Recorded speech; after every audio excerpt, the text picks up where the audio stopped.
Bismillahirrahmanirrahim. Assalamualaikum warahmatullahi wabarakatuh. Alhamdulillahirabbil alamin. Allahumma shalli wa sallim ala Muhammadin. Asyhadu an la ilaha illallah wahdahu la syarikalah wa asyhadu anna Muhammadan abduhu wa rasuluh alladzi la nabiyya ba'dah. Rabbi shrah li sadri wa yassir li amri wa hlul 'uqdatam min lisani yafqahu qawli amma ba'du.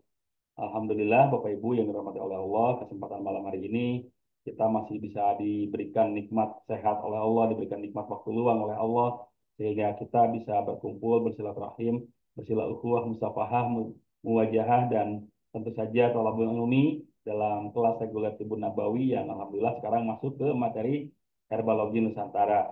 Semoga apa yang kita sampaikan, apa yang kita jadikan ajang untuk bentar, apa yang kita pelajari bisa mendapatkan keberkahan dari Allah sehingga ilmunya bermanfaat. Jadi kita bisa menyampaikannya kepada seluruh umat dan kita bisa menebarkan manfaatnya kepada orang lain.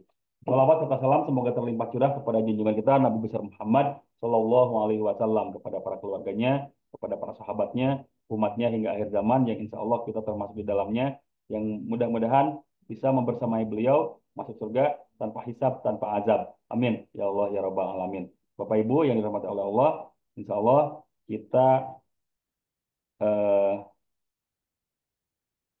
maaf, kok maaf ya, ya screen ini kok kembali ke sini. Kita akan membahas herbalogi Nusantara. Kenapa saya bahas ini? Karena sebagai seorang terapis tentu saja kita membutuhkan tambahan wawasan untuk bisa memaksimalkan terapi kita, untuk bisa memaksimalkan praktek kita. Walaupun kita jago dalam bidang terapi, tapi masyarakat di kita itu masih terpaku yang namanya pengobatan itu ya minum obat. Kalau di terapi, apapun itu bentuknya, mereka hanya berpikir ini hanya menambah apa namanya, hanya meningkatkan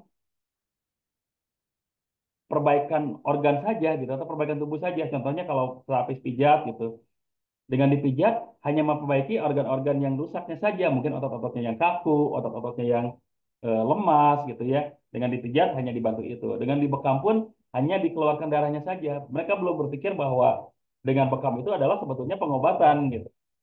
Banyak sekali yang berpikir bahwa bekam itu bukan pengobatan, hanya terapi biasa saja. Baik itu akupuntur pun ya, ataupun rukyah, pijat, Yumeho, Zamatera dan lain sebagainya, masih banyak masyarakat kita tuh yang masih berpikir ya itu cuma terapi, bukan pengobatan. Kalau obat ya diminum gitu. Makanya ketika kita bisa meresepkan herbal kepada pasien kita, insya Allah itu akan menambah keyakinan bahwa pasien kita tuh sedang berobat. Nah itulah alasannya kenapa kita belajar herbalogi Nusantara. Dan yang menjadi dasar bahwa kita eh, harus belajar herbal karena yang pertama yakini dulu tidaklah Allah menurunkan penyakit kecuali Dia juga menurunkan penawarnya. Jadi setiap penyakit itu ada obatnya, ada penawarnya. Dan penawarnya biasanya Bapak Ibu itu tidak jauh-jauh dari antara kita, di antara lingkungan kita, tidak jauh-jauh biasanya.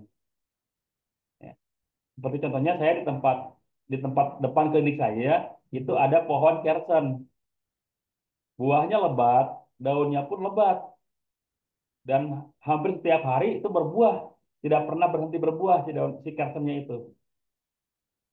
Apalagi daunnya itu setiap hari terus makin lebat, makin lebat, makin lebat. Padahal di tempat saya banyak yang mengambil daunnya.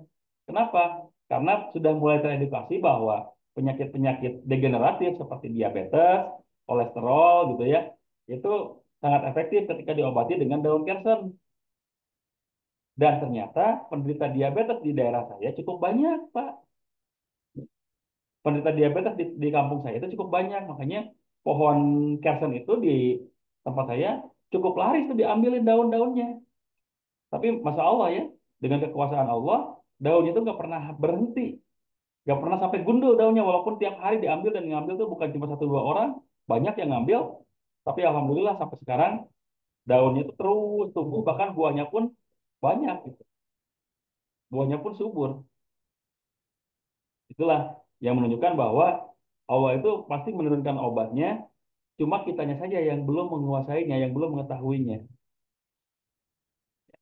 yang belum mengetahuinya, dan itu sangat sering terjadi. Contohnya ketika orang yang menderita sakit apapun, kadang-kadang nyari obat kemana-mana, padahal tidak jauh-jauh dan ada di tempatnya gitu. Contoh yang lain lagi, saya sering bertemu dengan petani yang mengalami penyakit rematik. Saya tinggal di perkampungan, Bapak Ibu ya, di mana sawah masih lega, masih luas, kemudian perkebunan juga masih sangat luas di daerah saya. Di belakang klinik saya pun masih terdapat perkebunan yang cukup luas juga gitu ya. Jadi kalau misalkan nanti Bapak Ibu silaturahim ke tempat saya, itu disuguhkan pemandangan yang cukup indah gitu, dari mulai perkebunan teh, ada perkebunan kopi gitu ya, dan perkebunan-perkebunan yang lain. Jadi memang mayoritas di tempat saya itu memang petani. Nah, saya sering menemukan atau sering mendapatkan pasien petani itu yang sakitnya rematik. Ketika saya bilang, Pak, sebetulnya untuk rematik itu obatnya banyak Bapak temui sebetulnya. Apa itu Pak? Pegagan, antanan, saya bilang itu. Oh iya ya, saya kalau ke kebun, kalau ke sawah, banyak melihat antanan tuh ngerambat di apa namanya, ngerambat di sawah, ngerambat di kebun. Nah itu Pak, karena Allah sebetulnya sudah mempersiapkan itu untuk mengantisipasi penyakit yang mungkin Bapak akan derita gitu. Baru setelah itu mereka rutin konsumsi antanan, alhamdulillah rematiknya sembuh gitu. Pernah lagi saya menangani orang yang terkena batu ginjal. Saya menangani orang yang terkena batu ginjal, udah bertahun-tahun, si batunya tidak hancur, minum obat ini itu pun masih saja belum maksimal gitu ya. Begitu saya datang ke tempatnya, saya bekam, karena sudah tidak kuat, katanya saking, saking sakitnya pinggangnya, tidak kuat datang ke klinik saya bekam. Ketika saya ingin ke kamar mandi, saya lewat ke belakang rumahnya. Ternyata di belakang rumahnya, di tembok-tembok rumahnya itu, di apa namanya, ditumbuhi oleh tanaman yang namanya eh, baru lupa namanya. Nah, tanaman itu ya tempuyung. Ditumbuhi oleh tanaman yang namanya tempuyung, dan itu banyak sekali di tembok-tembok rumahnya. Karena saya sudah belajar khasiat dari tempuyung itu adalah menghancurkan batu ginjal, maka saya ambil beberapa, saya minta kepada orang rumahnya ini dicuci dulu, kemudian direbus dengan air 2 gelas, saya bilang itu, biarkan sampai airnya tinggal 1 gelas lagi, minumkan ke si bapak rutin setiap hari, saya bilang itu. Jadi setiap hari si orang rumahnya itu ngambilin tempuyung dari tembok rumahnya, cuci, rebus, minumkan, cuci, rebus, minumkan. Akhirnya hanya dalam waktu kurang dari 2 minggu katanya, si batunya tuh keluar melalui apa? Melalui urinnya katanya. Jadi ketika buang air kecil tuh seperti banyak kerikil-kerikil yang keluar yang kasar-kasar gitu ya. Dan alhamdulillah setelah saat itu sampai sekarang sudah tidak pernah terasa lagi sakit pinggangnya. Karena memang setelah didiagnosa oleh dokter melalui dengan alat gitu ya, batunya sudah hilang dengan khasiat tempuyung, dan itu didapat di mana? Di belakang rumahnya. Masya Allah ya. Itu adalah sesuai dengan janji Allah bahwa ketika Allah menurunkan penyakit, pasti juga menurunkan obatnya. Nah, pertanyaan kita, apakah kita sudah mempelajarinya gitu? Karena tidak mungkin janji Allah salah, tidak mungkin janji Allah ingkar, hanya saja mungkin kitanya yang belum mengetahuinya. Jadi, marilah, ya mudah-mudahan dengan kita belajar herbal ini, kita bisa mengetahui kalaupun nanti ada penyakit-penyakit yang diderita oleh saudara-saudara kita atau bahkan oleh kita sendiri. Ya, ini dari hadis Al-Bukhari ya, bahwa tidaklah ini Rasulullah yang bersabda, tidaklah Allah menurunkan penyakit kecuali dia juga menurunkan penawarnya. Itu yang perlu kita yakini. Jadi kalau misalkan, Pak, kalau penyakit ini bisa disembuhkan nggak? Maka berikanlah hadis ini. Tidak ada penyakit yang tidak bisa diobati. Gitu. Dan khairu matadawa itu bil hijamah. Sebaik-baiknya pengobatan dengan bekam. Tapi kita harus proporsional juga. Walaupun bekam adalah pengobatan terbaik, tidak semuanya bisa disembuhkan dengan bekam. Contohnya kalau keseleo, patah tulang gitu kan, itu tidak bisa disembuhkan dengan bekam. Ya tetap harus diperbaiki keseleonya, harus diperbaiki patah tulangnya gitu. Jangan sampai semua penyakit kita bekam. Ada orang yang anemia yang volume hemoglobinnya kecil, rendah, karena apa namanya? Karena menganggap bekam pengobatan terbaik, dan itu tidak salah ya, memang bekam pengobatan terbaik, tapi tidak proporsional. Yang anemia di bekam maka drop. Itu yang kita khawatirkan. Jadi walaupun bekam adalah pengobatan terbaik, kita proporsional saja dalam melaksanakannya. kita tetap tegakkan diagnosa, kita tetap berhati-hati, jangan sampai kita memaksakan keyakinan kita, padahal keyakinan kita itu mungkin keyakinan yang belum sepenuhnya benar gitu. Ya, makanya sekali lagi memperbanyak ilmu, memperdalam literasi itu perlu kita lakukan sebagai tambahan hasanah wawasan bagi kita supaya pasien kita mendapatkan placebo efek ketika bertemu dengan kita, mendapatkan keyakinan bahwa mereka berada di tangan yang tepat. Bapak Ibu, ini yang perlu kita pelajari ya. Herbal itu pertama bahannya alami dari tumbuhan dan berkhasiat ya. Kalau yang bukan dari tumbuhan apa namanya? Kalau yang bukan dari tumbuhan namanya natural gitu. Tapi kebanyakan kita mesti mengklasifikasikan dengan herbal. Ya walaupun tidak 100% salah ya. Cuma kita kalau misalkan nanti em, menyampaikan kepada orang lain kalau herbal itu ya memang sumbernya itu dari tumbuhan. Kalau yang dari hewan itu natural. Apa? Contohnya kayak ketika kita minum minyak ikan gitu ya. Itu kan dari hewan. Sebetulnya itu bukan herbal tapi natural. Kalau herbal itu dari tumbuhan karena ilmu herbalogi itu memang diambil dari kata tumbuhan. Ya. Dan alami. Apakah ada herbal yang tidak alami? Ada. Saya pernah menemukan kasus katanya kapsul herbal, tapi di dalamnya diisi dengan apa namanya? Yang buat pereda sakit itu, yang zat kimia pereda sakit itu apa ya namanya? Tapi kalau lupa lagi namanya. Ya, tapi bisa suka suka suka ingat ya nanti ya. Kayak pernah juga herbal penurun demam katanya. Memang isinya herbal di dalamnya ada kunyit gitu ya, ada antanan, tapi dicampur juga dengan ibuprofen. Itu bisa menimbulkan sakit juga. Oh, itu yang penurun apa pereda sakit itu paracetamol ya. Ada juga yang diisi paracetamol, Pak Ibu. Herbal tapi diisi paracetamol. Jadi begitu diminum seolah-olah iya terasa khasiatnya sakitnya reda. Padahal redanya bukan karena herbalnya, tapi karena paracetamolnya. Nah, itu yang membuat kita sering terkecoh. Jadi kalau herbal itu ya benar-benar dari alami. Kalau bisa ditambah dengan itu, berarti sudah bukan herbal lagi namanya. Dan kita sebagai seorang terapis, herbalis, ya jangan sampai seperti itu. Kalau memang kita merekomendasikan herbal, ya herbal. Jangan ditambahkan dengan zat-zat lain, walaupun itu berkhasiat, tapi nanti akan saling saling membunuh khasiatnya. Makanya suka ada pertanyaan kan kepada para herbalis itu, Pak, pasien saya ini sedang mengkonsumsi obat dari dokter, kira-kira bagaimana? Nah, baiknya kalau ada hal seperti itu, ketika pasien sedang mengkonsumsi obat dokter dan kita rekomendasikan herbal, maka sebaiknya kita memberikan pilihan mau dilanjutkan dengan herbal atau mau dihabiskan dulu obat kimianya. Soalnya kalau disatukan herbal dengan kimia, itu nanti akan saling mempengaruhi gitu, saling membunuh khasiatnya. Obat kimia ada khasiatnya, ada untuk meredakan. Herbal ada khasiatnya, ada untuk memperbaiki keseluruhan secara holistik gitu ya. Tapi kalau disatukan, ini saling membunuh nih. Jadi si herbalnya tidak ada khasiatnya, kimianya tidak ada khasiatnya. Jadi khawatirnya nanti kapok minum obat, baik itu herbal ataupun kimia. Makanya sebagai seorang terapis, ketika ada pasien yang bertanya, ini pasien saya sedang mengkonsumsi obat kimia nih kira-kira bagaimana? Sebaiknya kita berikan pilihan mau dilanjutkan dulu kimia sampai habis atau mau di stop langsung ke herbal. Itu seperti itu. Ya. Jadi harus kita bisa mempersiapkan itu gitu. Dan yang berikutnya, herbal itu harus kontennya tepat, sesuai dengan jenis penyakit dan sesuai dengan kondisi tubuh. Dan yang paling penting ada di sekitar kita. Jadi jangan sampai eh, karena kita menganggap habatus sauda itu adalah untuk semua jenis penyakit, akhirnya untuk sakit apapun kita kasih habatus sauda. Padahal kalau kita lihat sifatnya, habatus sauda itu panas. Kalau orang-orang yang mengalami sindrom panas, yang mengalami peradangan pada eh, tubuhnya gitu ya, dikasih obat yang sifatnya panas seperti habatus sauda, ya tidak sembuh, Pak, Bu. Kecil kemungkinan sembuhnya. Karena apa? Ya panas bertemu panas, akhirnya tidak saling menetralisir. Sementara dalam ilmu herbal, penyakit itu dinetralisir dengan sifat yang berbeda. Kalau kita memiliki sindrom panas, maka obatnya yang bersifat dingin. Kalau ketika kita memiliki sindrom dingin, maka obatnya yang bersifat panas, gitu.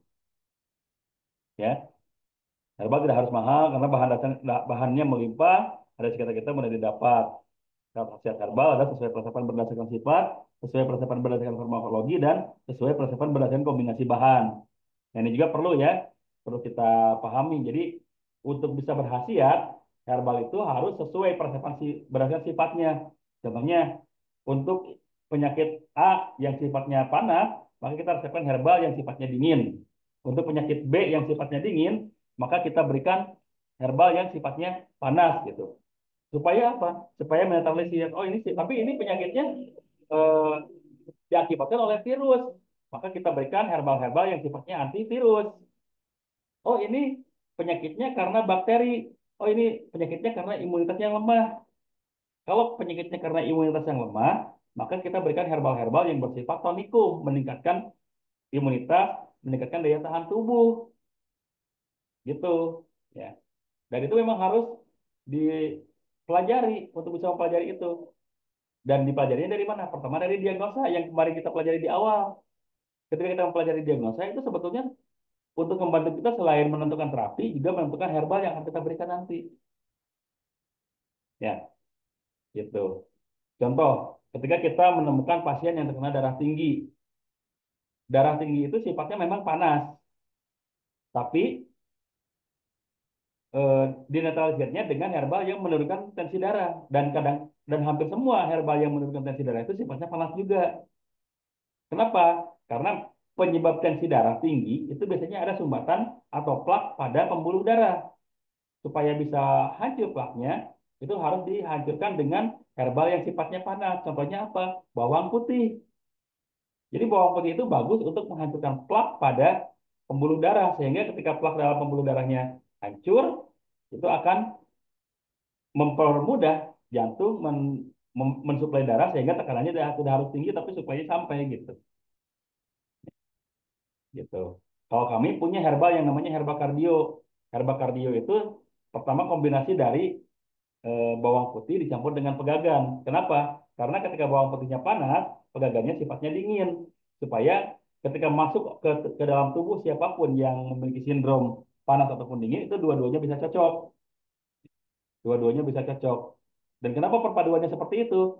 Pertama, bawang putih tadi fungsinya untuk menghancurkan plak supaya tekanan darah normal. Yang kedua, si pegagan ini memiliki sifat dingin dan bisa memperlancar sirkulasi darah. Juga bisa membantu nutrisi jaringan otak, memberikan nutrisi jaringan otak. Sehingga ketika nutrisi jaringan otaknya terbantu, kecil kemungkinan terkena stroke. Bahkan kalaupun yang sudah kena stroke, itu bisa dibantu, diobati dengan ekstrak pegagan tadi. Maka kalau kami di sini salah satu herbal best seller kami ya, herbal best seller kami itu herbal kardio. Karena memang dari perpaduannya cukup unik gitu ya, panas dinginnya pas dan cocok untuk segala jenis kondisi sindrom dan memang kondisi masyarakat kita sekarang ini banyaknya terkena karena faktor kardiovaskuler ya banyak terkena kardiovaskuler. Kenapa? Karena pola makannya yang memang tidak teratur, terlalu banyak lemak ya, terlalu banyak mengandung minyak, ditambah olahraganya yang kurang, olahraganya yang kurang kurang sekali gitu olahraganya. Coba deh tanya ke bapak ibu ke diri kita masing-masing deh. Ada nggak yang satu hari ini aja jalan udah lebih dari 5.000 langkah gitu? Ada nggak? Kalau ada, alhamdulillah. Tapi kalau memang belum, berarti memang sesuai survei bahwa orang-orang Indonesia itu eh, termasuk orang yang malas berjalan. Apalagi masyarakat perkotaan. Masyarakat perkotaan itu misalkan ke minimarket aja yang jaraknya cuma beberapa puluh meter pakai motor kan. Ya. Makanya eh, ada survei yang mengatakan kalau orang Indonesia itu malas jalan, akhirnya penyakit degeneratif sangat mudah kena ke masyarakat Indonesia. Apalagi kayak penyakit darah tinggi. Darah tinggi itu silent killer ya, pembunuh yang diam gitu, pembunuh yang hening, pembunuh yang sunyi, karena tidak menunjukkan tanda-tanda apa-apa kalau darah tinggi itu paling yang dirasa cuma kayak berat gitu di pundak, berat di leher, cuma seperti itu. Padahal itu sebetulnya darah sudah sangat tinggi. Kitanya yang malas malas olahraga, ya otomatis kardiovaskular kita tidak terangsang untuk bekerja. Akhirnya bisa mengakibatkan terjadinya stroke. Nah, itulah kenapa masyarakat Indonesia banyak yang terkena stroke karena satu alasannya adalah karena malas belajar, malas berjalan, ya, sangat malas berjalan. Jarang sekali yang bisa sampai 5.000 langkah jalannya satu hari. Dan konstan ya, 5.000 langkah konstan. Jadi bukan 5.000 langkah yang eh, berhenti-berhenti gitu. Bentar,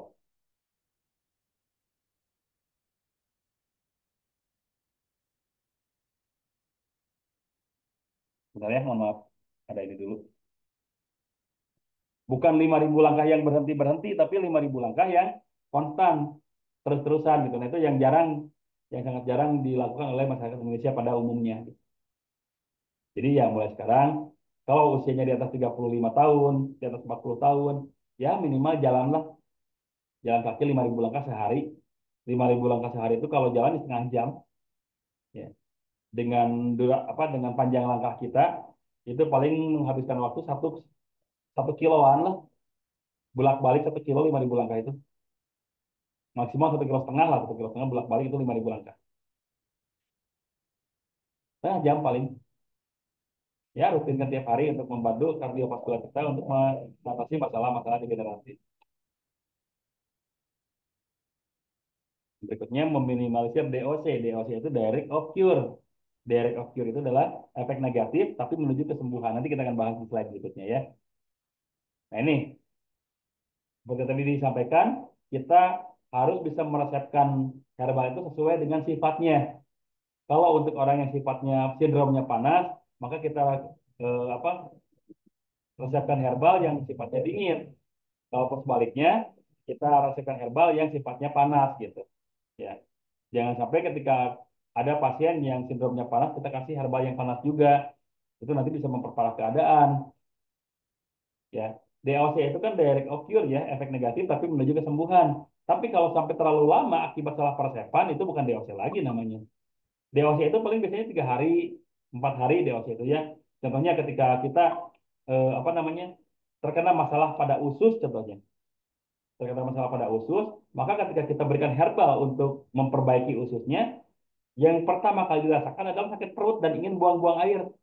Kenapa? Karena biasanya di ususnya itu ada bakteri, ada virus yang memang harus dikeluarkan.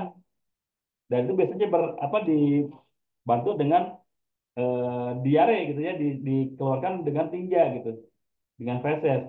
Nah makanya ketika itu terjadi lebih dari 3 hari, itu sudah bukan DOC lagi, berarti salah persepan. Tapi kalau misalkan memang sakit perut dulu dan dikuras dulu 1 sampai 2 hari, itu masih aman. Karena berarti di hari ketiga baru baru si herbalnya berefek itu mengobati dan kitanya mulai mengalami perbaikan.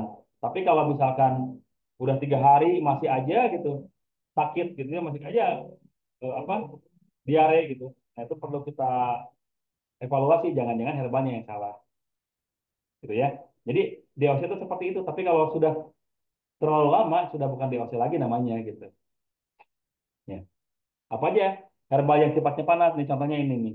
Ada jahe, habatus sauda dan eh, apa ini kencur ya.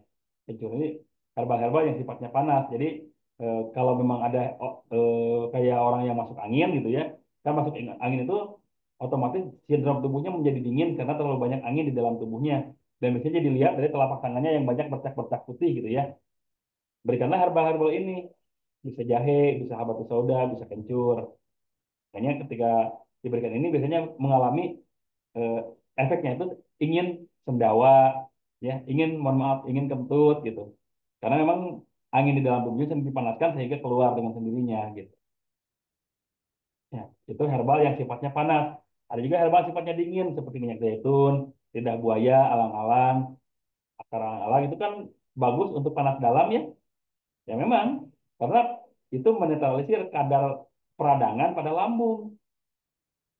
Radang pada lambung itu terjadi karena beberapa penyebab ya. Mungkin bisa karena terlalu banyak makan panas, makan pedas, mungkin juga kadar angin yang berlebihan di dalam lambung sehingga membuat lambung menjadi panas. Nah, ketika mengkonsumsi herbal-herbal dingin ini seperti minyak zaitun, ekstrak lidah buaya ya, daging lidah buayanya gitu, akar alang-alang, itu bisa membantu mendinginkan sindrom panas pada tubuh, mendinginkan peradangan pada tubuh gitu. Jadi ketika kita melihat orang yang panas dalam, ya ini herbalnya untuk menurunkan panasnya gitu. Herbalnya yang sifatnya dingin. Jangan sampai ketika ada yang panas dalam, kita kasih herbal yang sifatnya panas. Kayak jahe. Jadi orang yang punya masalah pada lambung seperti asam lambungnya sering naik gitu ya, dikasih jahe itu bisa menambah parah, menambah perih gitu si lambungnya. Makanya ketika sedang panas dalam diberikannya ekstrak alang-alang, ekstrak lidah buaya gitu. Ini beberapa contoh saja ya. Nanti untuk yang lainnya bisa dipelajari boleh dipelajari lagi gitu. Dan kalau yang netral apa? Yang netral itu madu, Pak Bu. Jadi madu itu bisa menjadi katalisator bagi herbal apapun. Contohnya ketika kita mengkombinasikan dengan jahe, jahenya jadi tidak terlalu panas. Jadi ketika diminum oleh orang yang memiliki sindrom panas pun, ketika jahe dicampur madu itu bagus.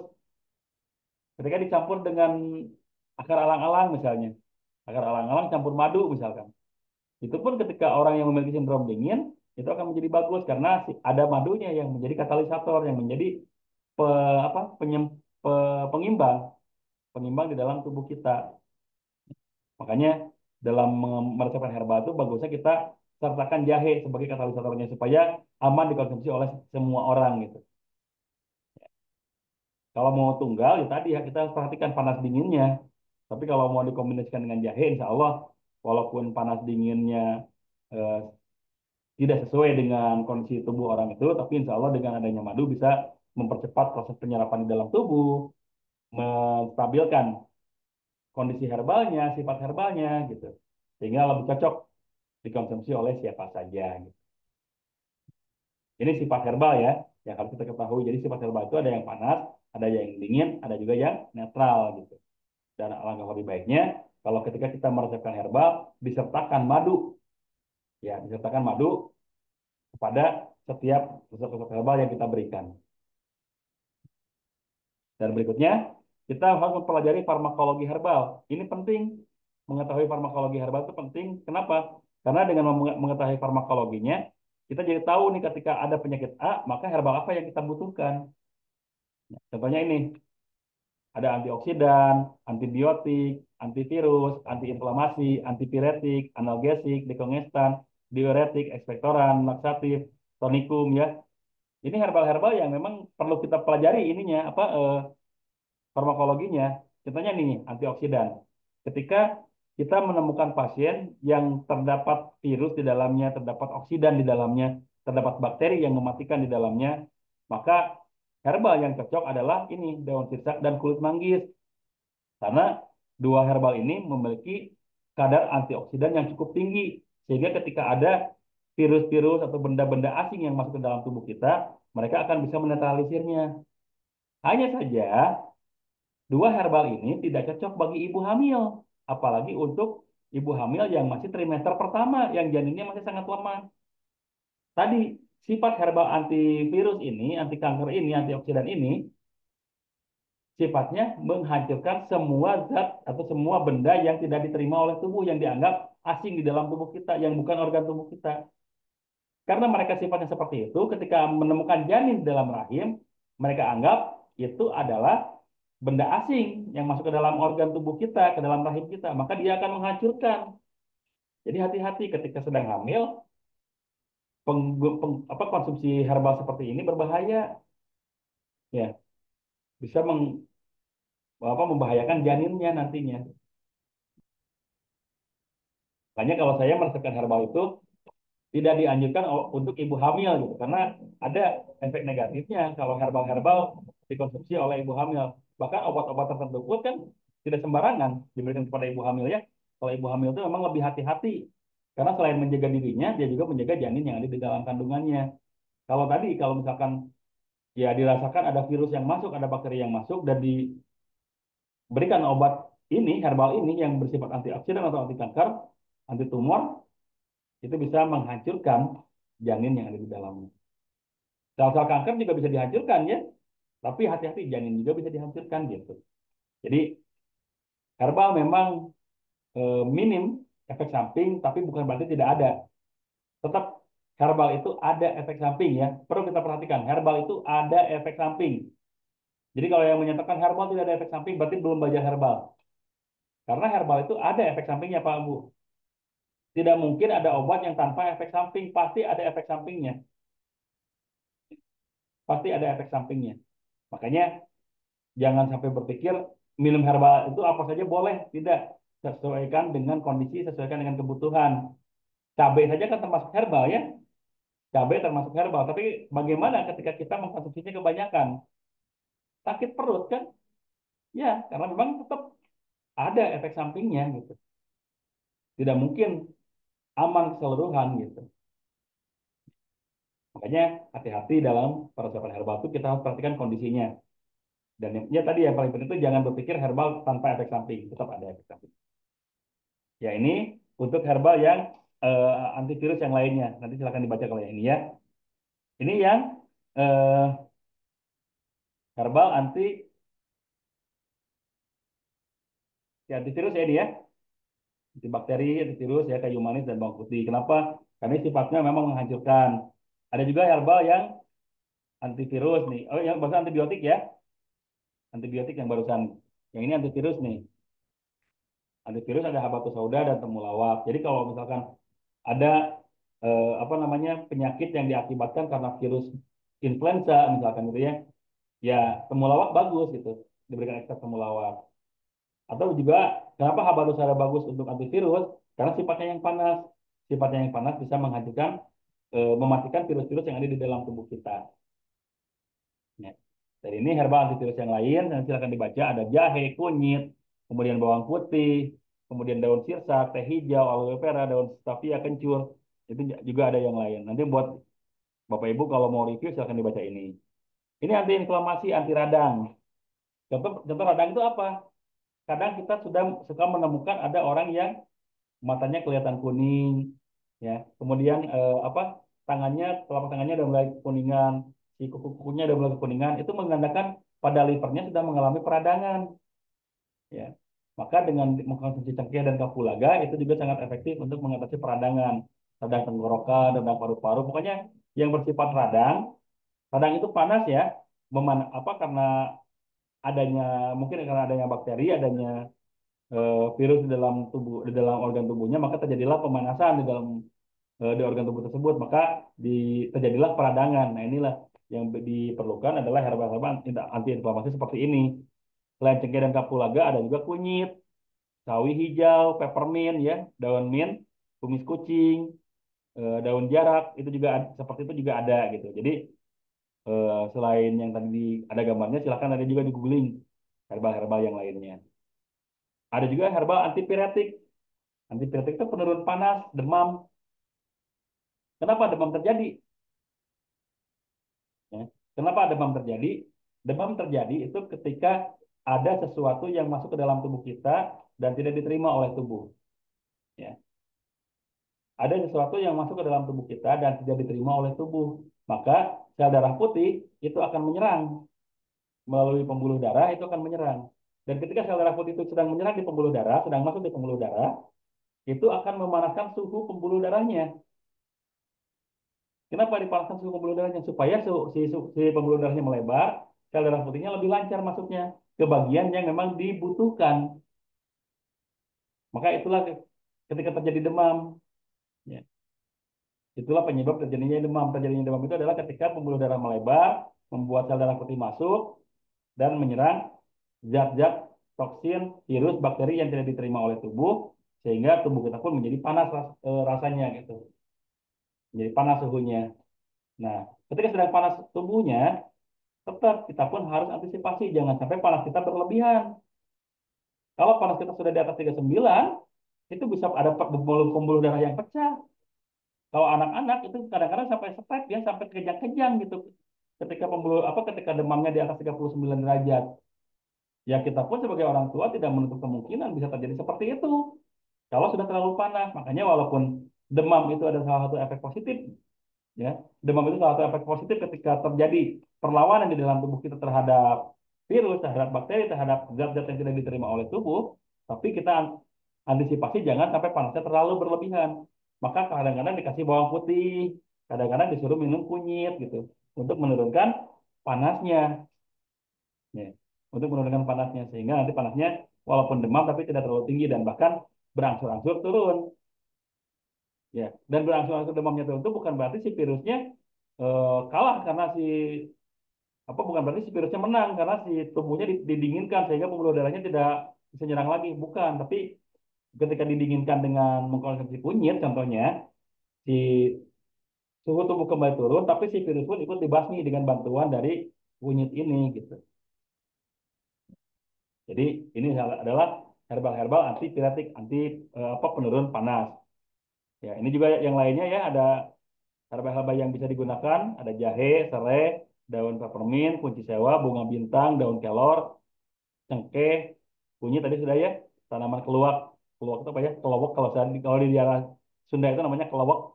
Itu juga salah satu penurun panas gitu ya. Serai itu yang penurun panas juga gitu. Jadi kalau di obat minyak serai itu untuk yang demam bagus. Di obat minyak serai itu bisa bagus juga gitu. Ada juga analgesik pereda nyeri. Ya, ketika nyeri di lambung, ketika nyeri di tenggorokan, nyeri di paru-paru, ada nyeri di dada misalkan. Dengan mengkonsumsi serai, mengkonsumsi daun mint itu juga bisa meredakan nyerinya. Jadi ini adalah analgesik alami, tidak perlu paracetamol. Dengan ini pun insya Allah nyeri yang ada di yang kita rasakan bisa dibantu dinetralisir ya nyeri nyeri di dalam tubuh kita dengan serai dan daun mint, insya Allah ya. Ada juga herbal yang lain seperti jahe, kunyit, lidah buaya, sambiloto, peppermint, cengkeh, bunga amika itu apa ya? Catnip. Nanti silakan dilihat aja ya, tapi yang familiar kan jahe, kunyit, lidah buaya, sambiloto gitu ya, peppermint, cengkeh itu kan sangat familiar dan banyak di sekitar kita gitu. Silakan dilihat ya.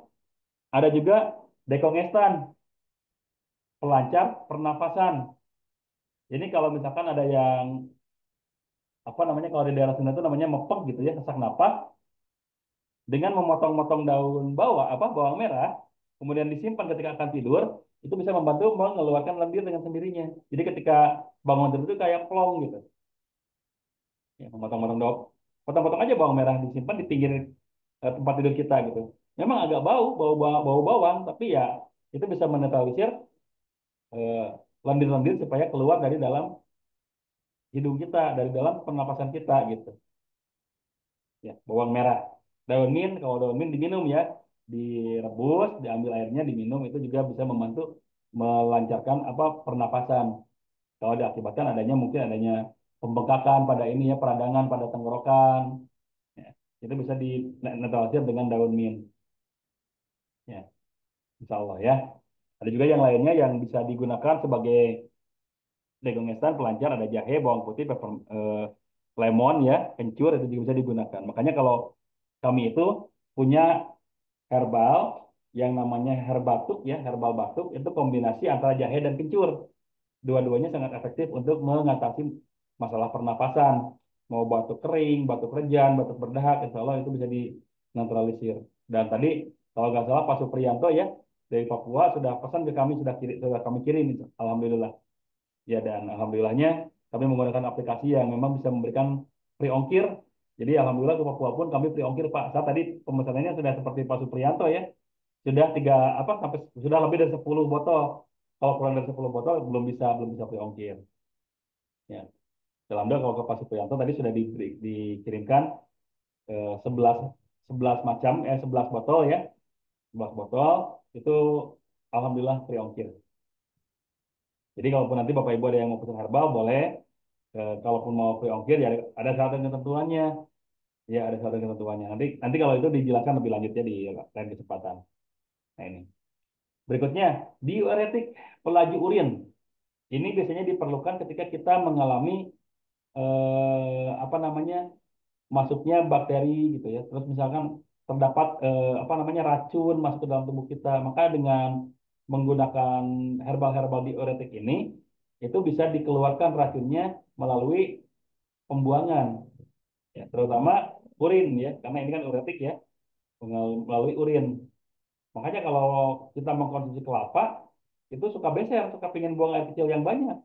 Kita mengkonsumsi mentimun juga sangat beser, karena memang ini herbal yang bersifat diuretik, membantu ginjal, menetralisir racun-racun yang ada di dalam tubuh kita, jadi dibuang melalui urin. Dan kalaupun memang ginjalnya radang, ya, ginjalnya radang, susah buang air kecil, Ini juga bisa dibantu dengan mengkonsumsi air kelapa sama mentimun ini. Dan selain air kelapa sama mentimun, ada juga kayak daun jambu biji, kencur, seledri, peterseli, kunyit ya, biji bunga matahari, jati Belanda, rambutan, teh hijau. Itu juga efektif sebagai diuretik. Tapi kalau saya sukanya, kalau diuretik itu sukanya merekomendasikan pasien-pasien mengkonsumsi air kelapa. Kenapa? Karena rasanya enak. Saya juga suka, Pak. Suka air kelapa ya. Makanya kalau misalkan ada pasien-pasien yang sakit perut akibat keracunan, misalkan akibat makan yang tidak terlalu steril gitu ya, atau mungkin makanan-makanan yang tidak seharusnya dia makan gitu, maka saya sering rekomendasikan air kelapa. Supaya apa? Supaya dibantu dikeluarkan. Supaya dibantu dikeluarkan, insya Allah. Gitu. Kemudian ada lagi herbal yang sifatnya ekspektoran, pengencer dahak. Ini kalau tadi dekongestan itu untuk melancarkan pernapasan, lancar aja. Tapi ketika dahaknya masih ada, bisa dibantu dengan ini, bisa dengan jahe ataupun jeruk nipis. Nah, kalau ini bisa digunakan untuk dua kondisi. Kalau misalkan orang yang sindromnya dingin, ketika banyak dahaknya itu gunakan jahe. Tapi ketika orang yang sindromnya panas, banyak dahaknya gunakan jeruk nipis. Tapi saya kalau mengkonsumsi jahe suka panas nih. Sama ketika mengkonsumsi jeruk nipis juga karena asam suka apa sakit nih ke lambung. Tambah dengan madu ya, tambah dengan madu supaya apa? Supaya menetralisir kadar keasaman dan panas di dalam jahenya, keasaman pada jeruk nipisnya. Tapi efek efek ekspektorannya tetap ada juga gitu. Makanya konsumsilah eh, campurkan dengan madu gitu cara mengkonsumsinya. Ya. Ini ekspektoran ya, pengejar dahak. Selain selain jahe sama jeruk nipis ada juga bawang putih juga itu ekspektoran. Kemudian peppermint juga ekspektoran gitu ya. Kalau yang lain-lainnya nanti dibaca saja. Ya. Cara menggunakan ekspektoran itu bisa dibuatkan teh, kemudian bisa dikapsul dan bisa juga diinhalasi. Jadi kayak dihisap gitu. Cengkeh juga bagus ya buat ekspektoran ya untuk pengencer dahak. Jadi siapkan minyak cengkeh, tambahkan dengan minyak habatus sauda, kemudian simpan di air yang panas. Kita hirup seperti itu di terapi uap itu bisa mengeluarkan banyak lendir dari hidung kita gitu. Kalau digurah kan lumayan sakit ya, lumayan menyakitkan digurah itu. Tapi kalau dengan di terapi uap seperti itu lebih nyaman, lebih enak. Ya, lebih nyaman kalau dengan terapi uap seperti itu. Makanya kalau saya sih lebih suka terapi uap dibanding terapi gurah. Ya, gurah memang ada manfaatnya. Gurah juga sangat bagus, tapi ya efek negatifnya seperti tadi, perih, ke hidung perih, ke tenggorokan perih gitu. Kadang-kadang ke lambung juga ikut perih. Nah, tapi kalau terapi uap itu insya Allah tidak terlalu perih, tapi efeknya pun ya walaupun tidak sebanyak gurah keluar dahaknya, tapi setidaknya bisa membuat plong juga saat itu diinhalasi. Kalau saya lebih suka seperti itu Pak Bu. Jadi banyak sekali pasien yang saya berikan terapi uap aja kalau minta digurah, kadang-kadang saya tanya dulu siap nggak? Kalau memang sudah siap ya udah saya gurah. Tapi kalau memang tidak siap ya saya berikan terapi uap. Ya seperti itu. Berikutnya laksatif pencahar. Ini misalnya digunakan ketika pasien kita mengalami peradangan pada ususnya. Peradangan pada ususnya itu mungkin karena adanya bakteri yang masuk sehingga dalam ususnya terjadi perlawanan oleh sel darah putih, terjadi panas sehingga karena panas pesetnya mengeras. Nah, karena pesetnya mengeras, maka harus dibantu dengan herbal-herbal yang sifatnya laksatif. Contohnya pepaya sama melon. Wah, ini mah dua-duanya enak ya, saya suka dua-duanya nih. Tapi memang efeknya ketika kita mengkonsumsi keduanya ini, BAB kita dia semakin lancar, bahkan jadi sering BAB-nya. Tapi itu tidak apa-apa karena memang dibutuhkan untuk meredakan peradangan pada usus. Apalagi kalau yang punya ini ya, kalau yang punya ambeien, punya wasir. Konsumsi dua buah ini cukup efektif sekali menghindari terjadinya eh, ambeiannya kambuh gitu, wasirnya kambuh. Karena kalau tidak dibantu, pesesnya yang terlalu keras bisa mengakibatkan luka pada dinding anusnya itu semakin parah, ambeiannya semakin keluar. Makanya untuk yang punya ambeien, sebaiknya konsumsi ini, pepaya sama melon itu rutin. Setiap sebelum makan, misalkan mengkonsumsi ini dulu, itu lebih bagus. Ya, sebelum makan ya. Konsumsi buah yang bagus itu sebelum makan, bukan setelah makan sebagai pencuci mulut, bukan.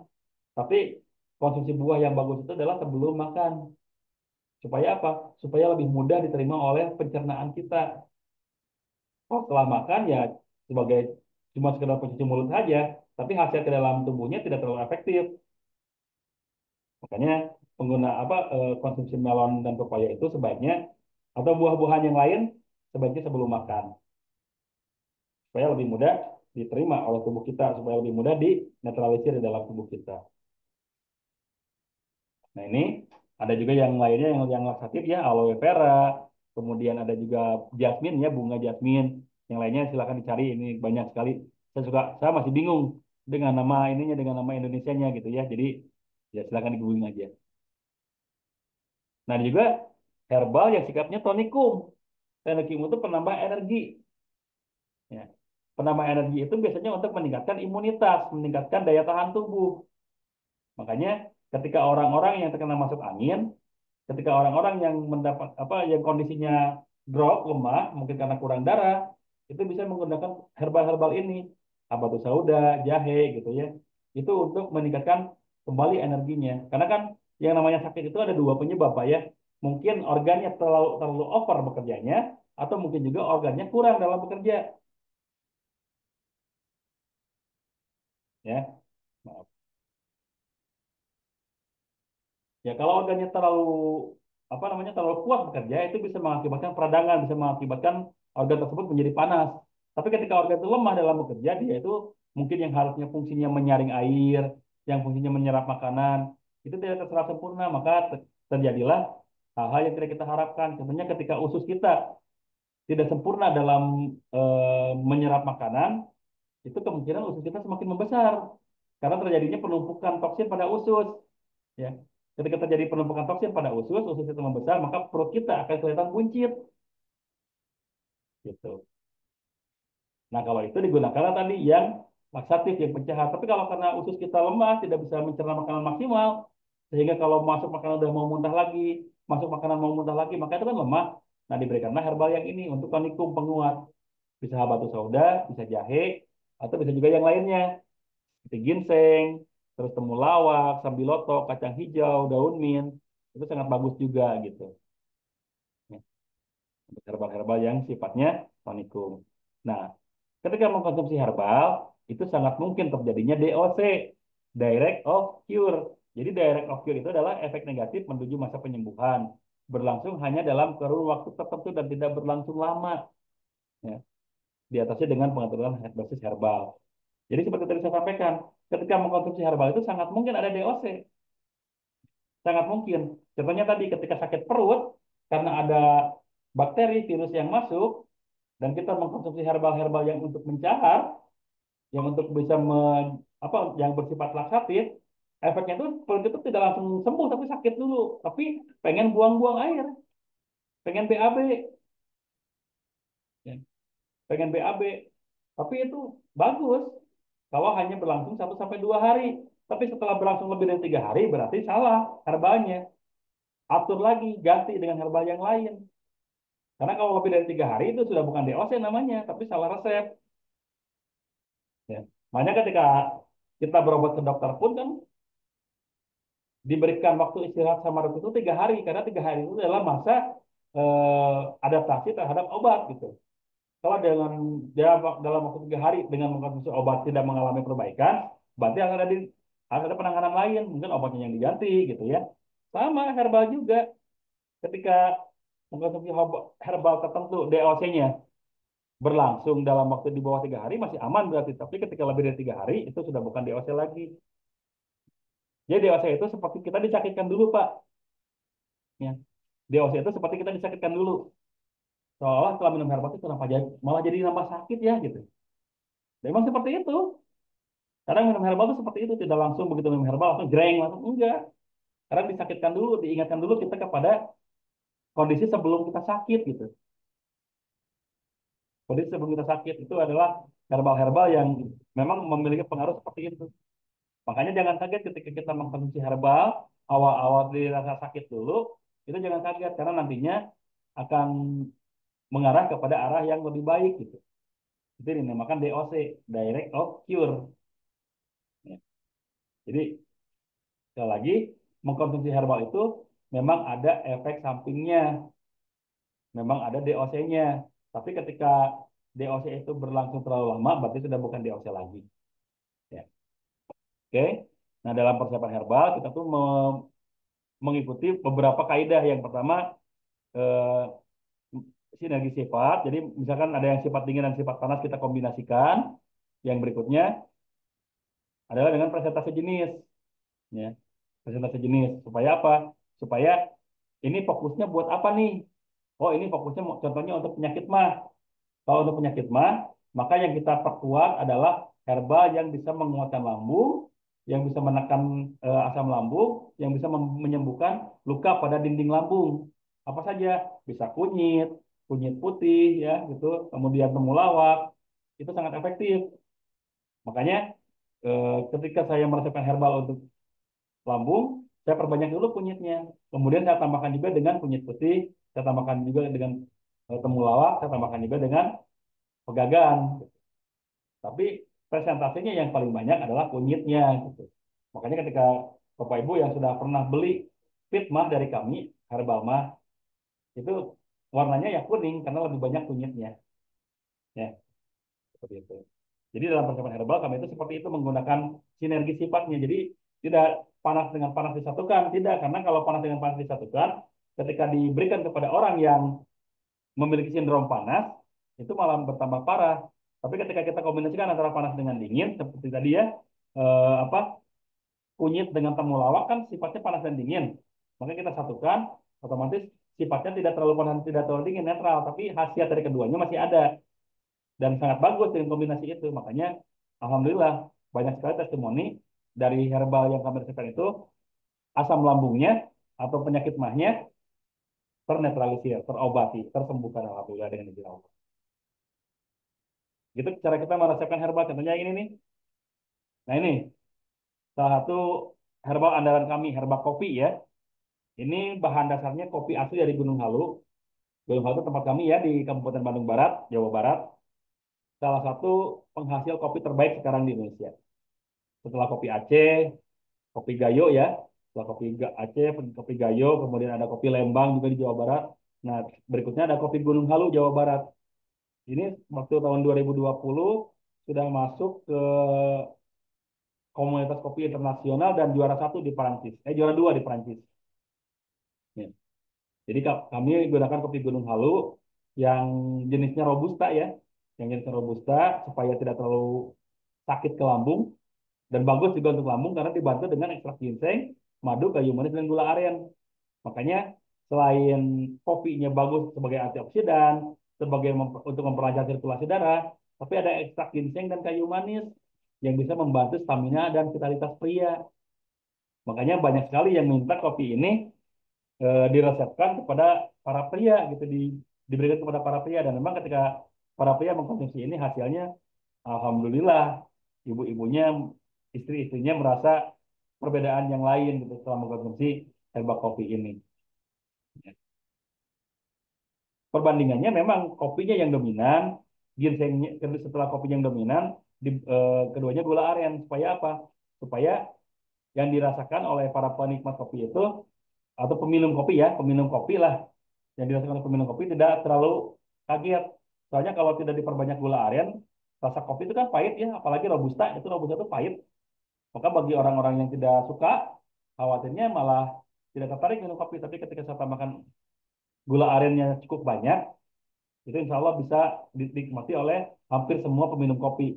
Bukan hanya penikmat kopi ya, bukan hanya pecinta kopi, tapi peminum kopi insya Allah bisa menikmati itu gitu. Karena ya kita tahu di luaran sana kopi itu ya manis gitu. Kopi itu manis. Padahal aslinya kopi itu pahit. Yang manis itu gulanya. Tapi di luaran sana gulanya yang lebih banyak dan gulanya gula sintetis. Tapi kalau kami gunakan gula aren yang alami karena ya untuk herbal pasti tentunya alami. Kita sertakan juga madu, kita sertakan juga ginseng dan kayu manis. Ini herbal kopi. Ada juga yang ini. Nah ini herbal kardio.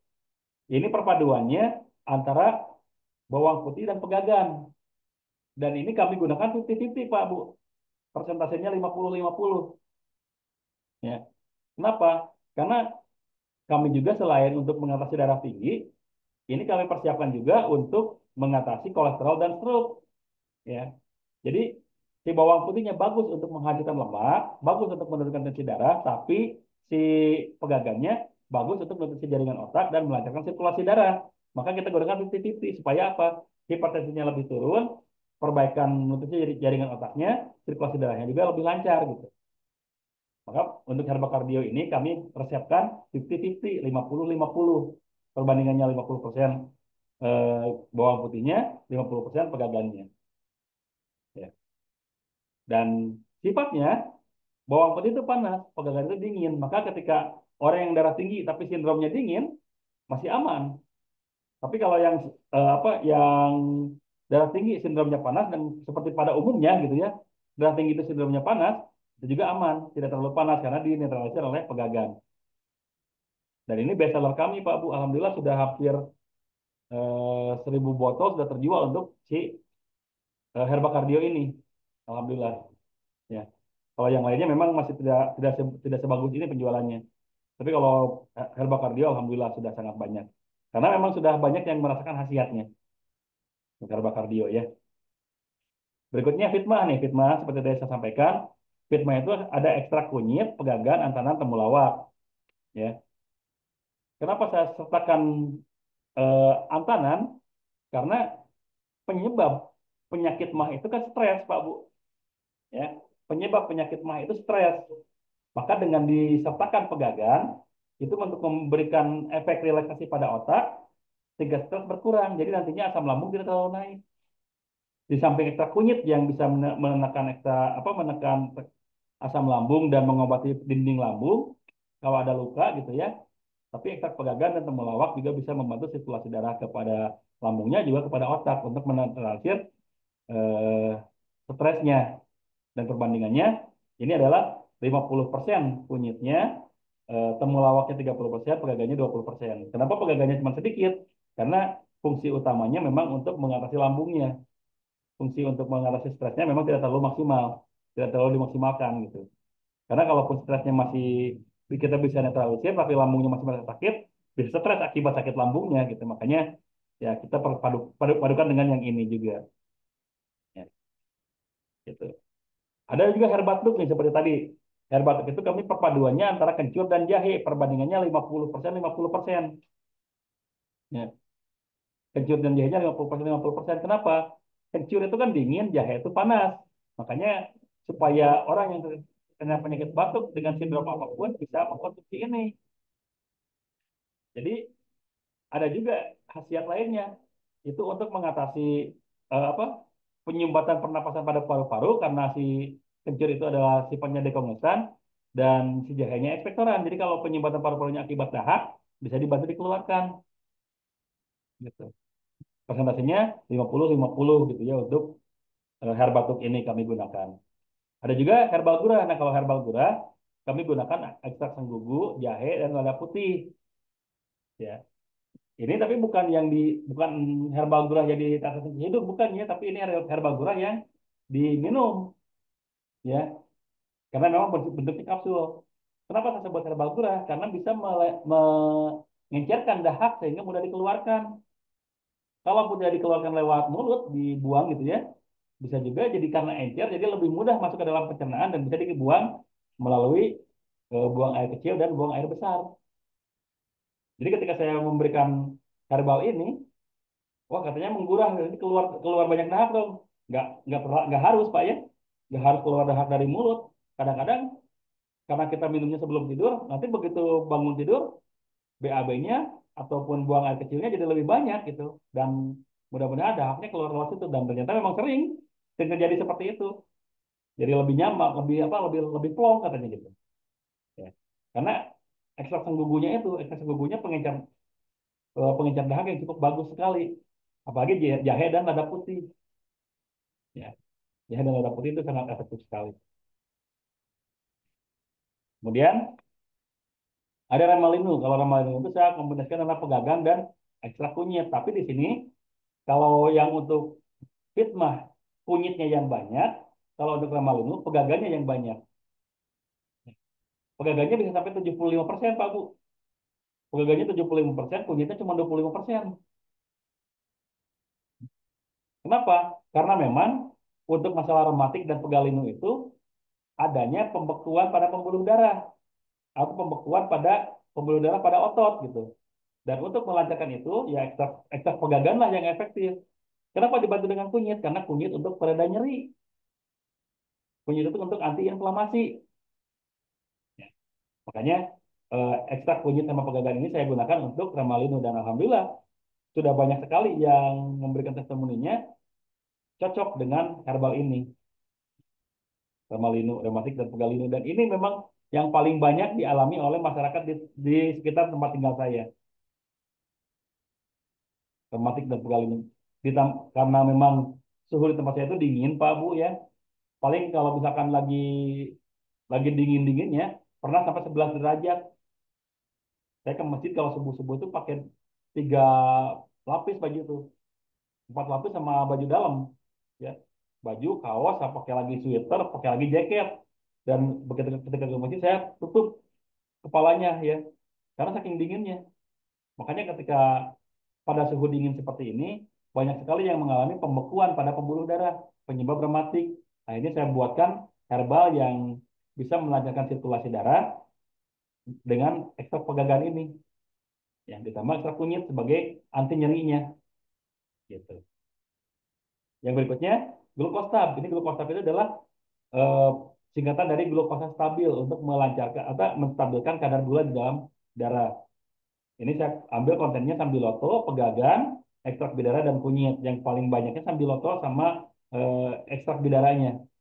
Karena kedua herbal ini yang paling dominan mengurangi kadar gula di dalam tubuh. Ya. Tadinya saya mau gunakan daun insulin, tadinya saya mau gunakan herbal-herbal yang lain, tapi agak sulit dicari. Yang lebih mudah itu ini sambiloto, pegagan, ekstrak bidara dan kunyit. Dan ternyata dengan konten yang ini saja, kadar gula banyak yang terbantu diturunkan. Ya, kadar gula banyak yang dibantu diturunkannya. Alhamdulillah, banyak sekali testimoni, bahkan almarhumah ibu saya pun waktu rutin mengkonsumsi ini, kadar gulanya stabil. Tapi karena beliau mungkin eh, bosan mengkonsumsi herbal terus-terusan, agak akhirnya dihentikan dan sempat drop kadar gulanya naik, dan itulah yang menjadi salah satu asbab beliau dipanggil oleh Allah. Kita doakan semoga beliau mendapatkan kematian yang husnul khotimah. Amin. Amin. Ya, jadi ini glukostamin itu adalah untuk menurunkan kadar gula darah karena sifatnya untuk memperkuat pankreas, melancarkan sirkulasi darah ke pankreas dan mengontrol kadar gula di dalam darah dengan perpaduan 4 konten herbal ini yaitu sambiloto, pegagan, ekstrak bidara dan kunyit. Ya. Kemudian ini acid go itu untuk asam urat ya. Acid go, saya bilangnya seperti itu, acid go gitu. Jadi asam urat go pergi gitu.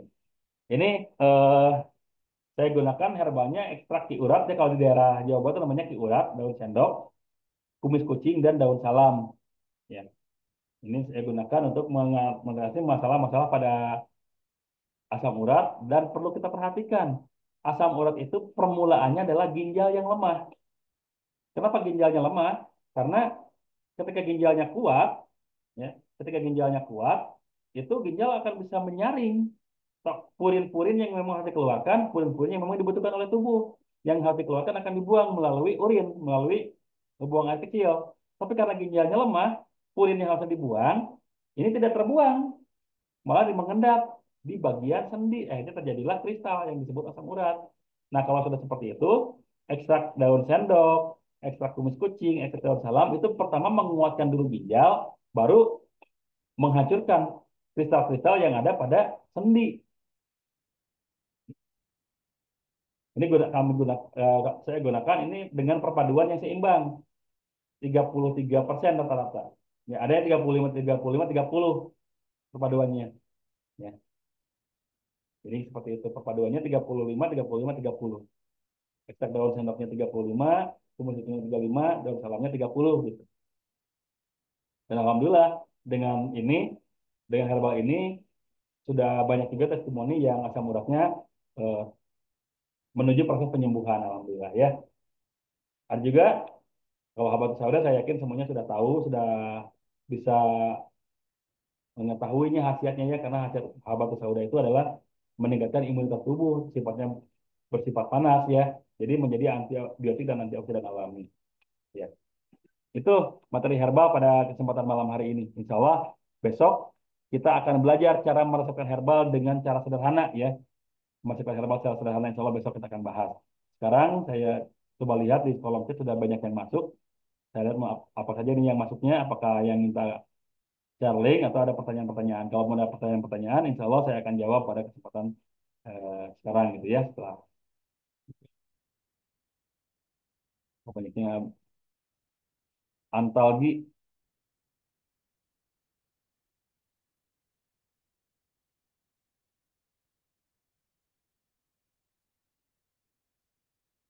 Bagaimana kita tahu kalau sifatnya panas atau dingin? Contohnya bagaimana? Kemarin sudah dibahas Bu ya pada saat ini, pada saat materi diagnosa. Ketika orang yang sifatnya panas biasanya dilihat dari indikatornya, yaitu pertama mukanya agak kemerahan, kemudian telapak tangannya agak kemerahan, tensi juga biasanya agak tinggi, terus nada suara, nada suara juga lantang apa keras, agak ngebas gitu. Itu biasanya orang dengan sindrom panas. Tapi kalau yang orang dengan sindrom dingin, biasanya ketika dilihat dari wajahnya tuh agak pucat, telapak tangannya pun agak pucat, terus nada bicaranya pun lemah lembut. Itu biasanya sindromnya dingin, Bu. Tapi untuk bisa memastikan, sebetulnya bisa kita gunakan termometer.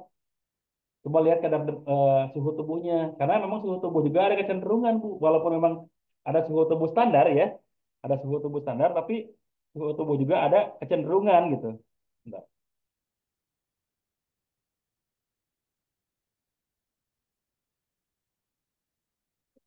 Ada kecenderungan suhu tubuh juga yang memang biasa cenderung rendah, suhu tubuhnya ya pasti akan selalu rendah gitu. Tapi kalau yang cenderung tinggi kemungkinan akan tinggi. Jadi ketika dipegang itu mungkin si tubuhnya sedikit panas, itu yang sindrom panas. Kalau yang sindrom dingin ketika coba dipegang itu agak dingin gitu ya. Gitu. Herbal itu lebih baik direbus apa diseduh? Tergantung kondisi Pak ya. Tergantung kondisi. Kalau memang herbal sudah diekstraksi, sudah ditehkan gitu, diseduh juga bagus ya. Direbus juga sebetulnya sama-sama bagus gitu. Jadi tergantung kondisi saja, tidak harus tidak harus kondisi yang tidak ada patokan khusus harus direbus atau di ini. Kalau saya sih lebih cenderung ke ini ke apa ke selera. Seleranya seperti apa? Mau yang direbus boleh, mau yang diseduh juga boleh gitu. Kalau mau yang diseduh, otomatis ampasnya disaring dulu. Kalau yang direbus, kita cara perebusannya pun disesuaikan. Misalkan dari awalnya 2 gelas air dengan 1 genggam misalkan daun pegagan gitu ya. Maka ketika kita rebus supaya ekstrak daun pegagannya sudah ini ter, terekstraksi sempurna, biarkan sampai menjadi 1 gelas. Baru setelah itu disaring diminum airnya gitu. Jadi gitu ya. Kalau misalkan apa namanya kalau misalkan eh, kita langsung ambil dari daunnya itu bagus direbus. Tapi kalau yang sudah terekstraksi yang sudah kering itu bagus bisa diseduh juga bagus gitu ya. Jadi disesuaikan saja dengan kondisinya Pak. Bisa direbus, bisa diseduh. Soalnya putus-putus, ya, mohon maaf ya kalau misalkan itu mungkin karena faktor lain ya.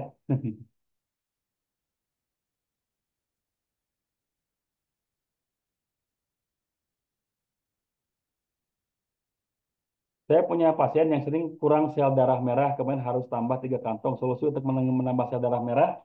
Kalau untuk menambah sel darah merah, bagusnya buah bit, Pak ya. Kalau misalkan bisa dilihat, buah bit itu bagus untuk menambah sel darah merah. Tambah eh, kurkumin, bukan kurkumin, cinnamomum, kayu manis. Kayu manis campur madu itu juga bisa menambah sel darah merah, itu juga bagus, Pak. Ya, gitu. Jadi, eh, kalau saya lebih suka itu tadi, apa, cinnamomum, kayu manis, campur madu, itu bagus untuk menambah sel darah merah. Dan itu pun memang dianjurkan untuk pasien-pasien yang menderita anemia, Pak. Ya itu kan kekurangan sel darah merah itu anemia ya. Dianjurkan untuk orang-orang yang memang kekurangan anemia. Jadi dibantu dengan menggunakan kalau tidak buah bit, kombinasi antara madu dan kayu manis. Ya, insya Allah.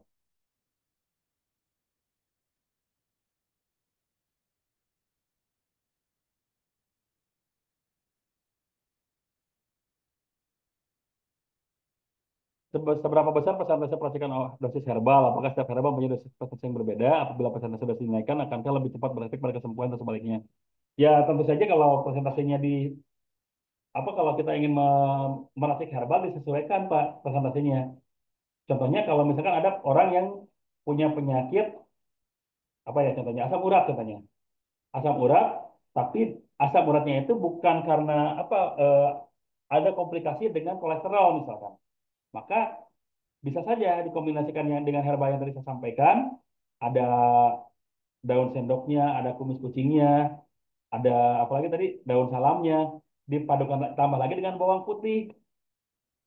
Karena bisa jadi penyebab asam uratnya itu kolesterol, karena lemaknya juga penyebabnya. Maka ketika itu silakan yang mau ditambahkan yang mana? Bisa bawang putihnya yang menjadi 30% misalkan. Bawang putihnya 30%, daun sendoknya 30%, dan 60% bukan ya? Nah, baru kumis kucingnya, daun salamnya 20%, 20%. Itu juga bisa seperti itu, Pak. Tapi kalau misalkan tidak nih, tidak ada karena faktor kolesterol, bukan karena faktor kolesterol, tapi benar-benar karena faktor asam urat saja misalkan. Ya sudah, yang tadi saja dengan kombinasi 35, 35, 30 misalkan. Tapi Pak, ini ada ini juga diakibatkan karena diabetes juga nih. Asam uratnya komplikasi dengan diabetes. Jadi karena kadar gulanya berlebihan, akhirnya si ginjalnya lemah sehingga mengakibatkan purin tidak bisa tersaring sempurna oleh ginjal dan mengendap. Maka dikombinasikan saja dengan sambiloto misalkan gitu. Sambiloto, daun sendok itu yang lebih banyak. Yang tadi yang kumis kucing sama daun salamnya cukup sedikit saja gitu. Bisa seperti itu Pak. Jadi persiapan herbal itu yang disesuaikan, ya disesuaikan. Tidak tidak bisa baku gitu, tidak bisa baku tapi disesuaikan.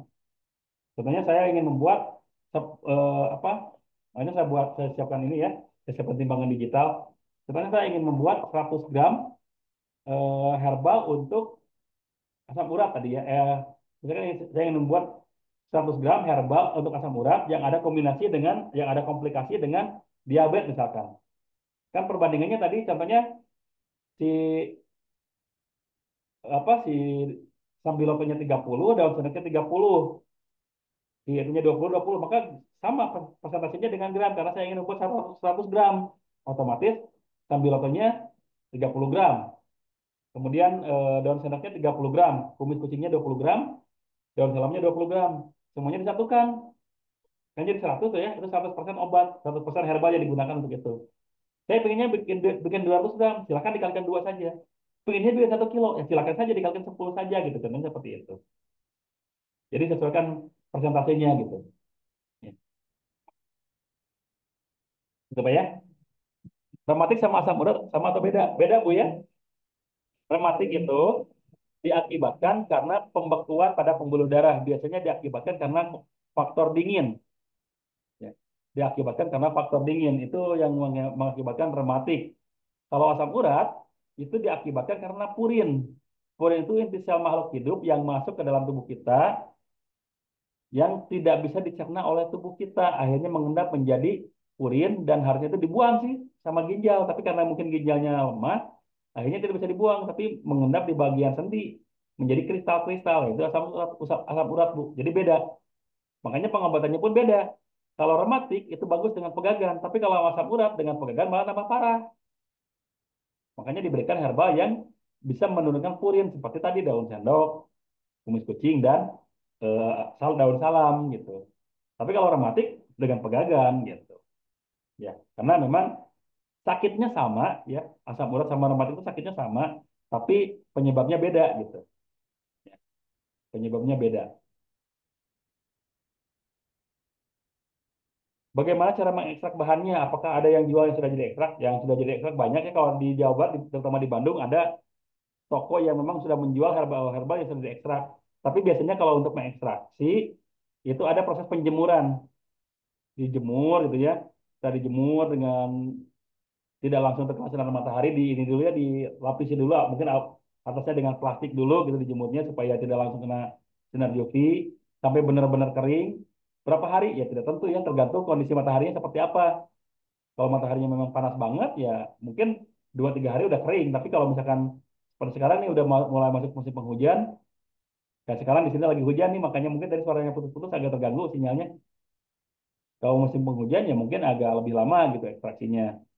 Nah, itu biasanya seperti itu cara pengekstrakan herbal itu seperti itu dengan dijemur dan ketika penjemuran dilapisi dengan plastik supaya tidak langsung kena sinar ultraviolet gitu.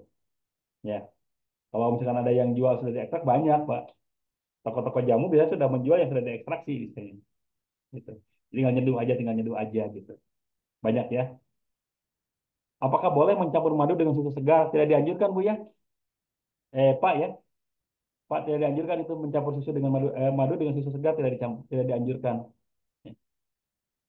Tapi kalau madu dengan kopi bagus, ya. Madu dengan kopi bagus. Tapi kalau susu dengan kopi juga kurang, ya. Karena seperti kopi, kopi itu kan memang ada kadar kafeinnya dan kafein itu memang dibutuhkan juga oleh tubuh sebetulnya. Tapi kafein dibutuhkan oleh tubuh itu ketika kopi dikonsumsi sebagaimana semestinya, warnanya masih hitam. Kalau sudah ditambah susu kan tidak hitam lagi. Tapi kalau ditambah madu, karena madu itu katalisator terbaik, itu insya Allah masih bagus. Ya, dan warnanya kalaupun ditambah madu kan warna kopinya masih tetap hitam, tidak berubah warna. Ya, jadi kalau misalkan madu itu bisa dicampur dengan apa saja, tapi kalau dengan susu segar itu kurang efektif sebetulnya. Ya, ada kan STMJ ya, susu telur madu jahe, sebetulnya itu kurang efektif. Jadi itu lebih ke rasa saja, ya, memberikan ke rasa saja. Tapi secara khasiat kurang efektif kalau misalkan campuran madu dengan susu segar. Ya, karena khasiat madunya sama khasiat susunya bisa bertabrakan. Karena dua-duanya itu berasal dari natural, berasal dari hewan gitu.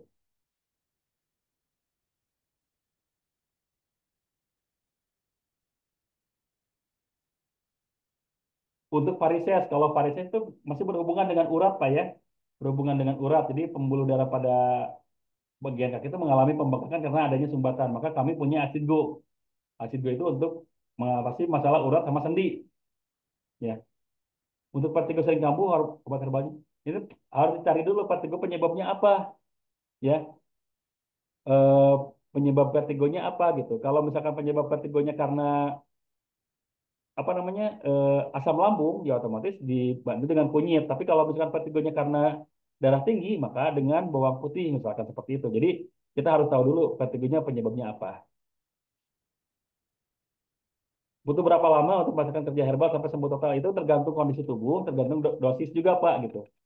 Dan banyak juga ya yang sampai sampai sekarang harus terus-terusan minum herbal sebagai bentuk pertahanan tubuh. Ada juga seperti itu. Jadi herbal itu kan seperti jamu ya Pak ya. Jamu itu kan herbal.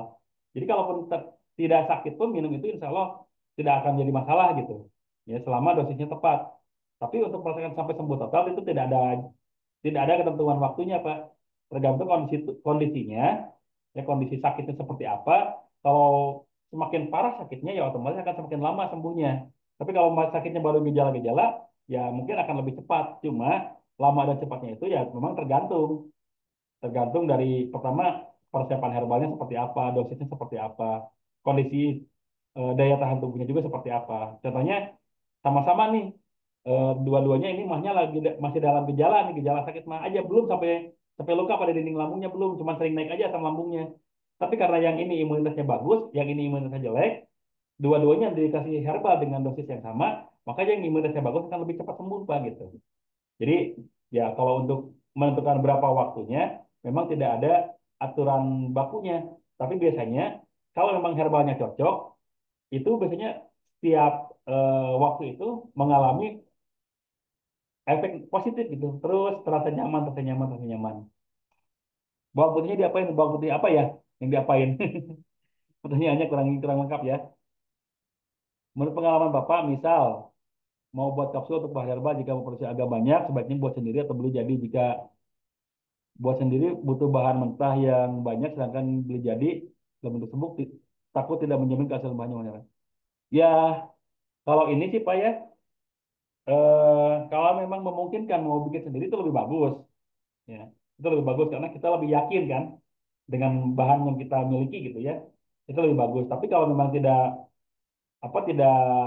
memungkinkan bikin sendiri mau beli yang serbuk juga boleh cuma ya tetap yang namanya manusia kan tidak semuanya jelek tidak semuanya bagus ya kita cari yang memang kita percayai saja Pak gitu ya. Jadi kalau menurut saya kalau mau bikin herbal dalam bentuk kapsul mau bikin langsung diserbuk sendiri itu bagus, ya. Itu bagus karena kan untuk menyerbukkan juga tidak terlalu susah ya. Sekarang itu alatnya dijual bebas, gampang gitu. Contohnya untuk mengeringkan, setelah kering dimasukkan saja ke mix ke chopper gitu kan, ke mesin penggiling yang bisa langsung membuat serbuk gitu. Kalau ke kopi itu kayak grindernya gitu. Itu kan banyak sekarang dijual bebas untuk dengan catatan itu sudah diekstraksi ya, sudah dikeringkan gitu. Sudah diekstraksi, baru itu dibuat seperti itu, dibuat seperti serbuk boleh. Tapi kalau misalkan kelamaan buatnya terus tidak memungkinkan juga saya mau beli yang serbuk saja, ya boleh juga. Cuma cari yang memang bisa kita percayai gitu, tidak yang abal-abal ya. Karena tadi yang namanya penjual pun kan manusia gitu ya, ada yang memang amanah, ada juga yang tidak. Tapi kita terus yang kita tekankan adalah minimal kitanya lah yang menjadi penjual yang amanah gitu, herbalis yang amanah gitu.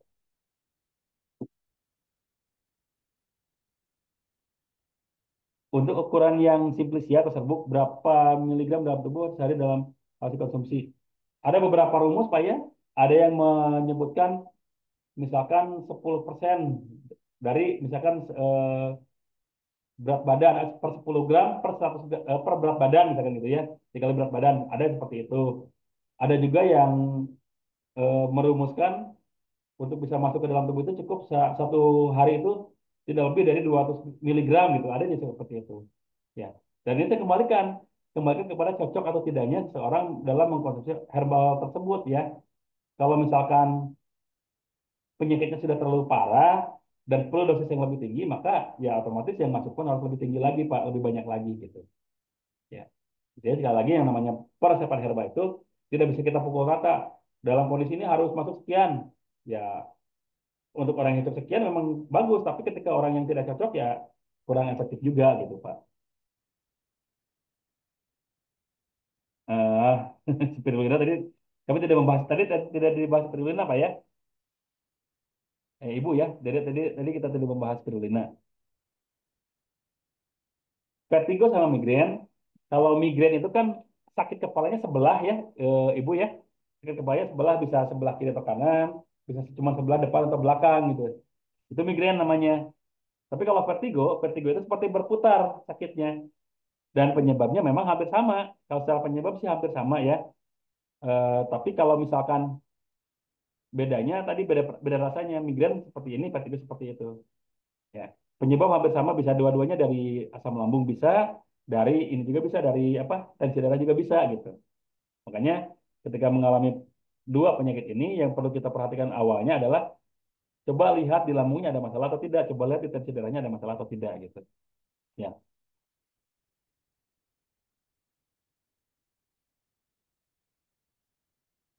waktu kemarin-kemarin disaranin buat rebus daun patikan kebo untuk sesak nafas. Apa ya? Patikan kebo itu seperti apa ya? Saya kurang kurang tahu Bu ya patikan kebo. Tapi kalau misalkan terjadi seperti itu, mungkin saja apa namanya mungkin saja bisa DOC atau memang salah resep, bisa jadi seperti itu Bu. Makanya kita harus hati-hati. Kalau misalkan cuma terasanya 1 sampai 2 hari sih mungkin DOC Bu ya. Tapi kalau sudah berhari-hari, bahkan lebih dari seminggu masih terasa, ya mungkin salah salah resep gitu ya. Tapi yang jelas saya daun patikan kebo kurang tahu Bu yang seperti apa ya. Ini kelenjar tiroid. Kalau kelenjar tiroid tadi apa? Pertama, kelenjar tiroid terjadi itu akibat daya tahan tubuh yang kurang maksimal, daya tahan tubuh yang lemah. Makanya untuk mengatasi pembengkakan atau peradangan pada kelenjar tiroid itu harus ditingkatkan daya tahan tubuhnya. Nah, peningkatan daya tahan tubuh itu bisa dengan habatus sauda, bisa dengan apa namanya cengkeh, bisa dengan madu gitu Pak. Atau konsumsi saja habatus sauda dengan madu di minum bersamaan. Habatus saudanya dulu diminum, kemudian minumnya pakai air yang sudah campur madu, gitu kan. Madu itu pakai air hangat gitu. Itu juga bagus Pak untuk mengatasi kelenjar tiroid. Karena kelenjar tiroid itu terjadi akibat daya tahan tubuh lemah. Kenapa banyak dari pasien yang minum herbal dia tambah gemuk tapi keluhannya hilang, BB-nya yang makin naik. Tidak banyak Pak ya. Di saya justru banyak yang minum herbal itu alhamdulillah berat badannya stabil-stabil saja Pak.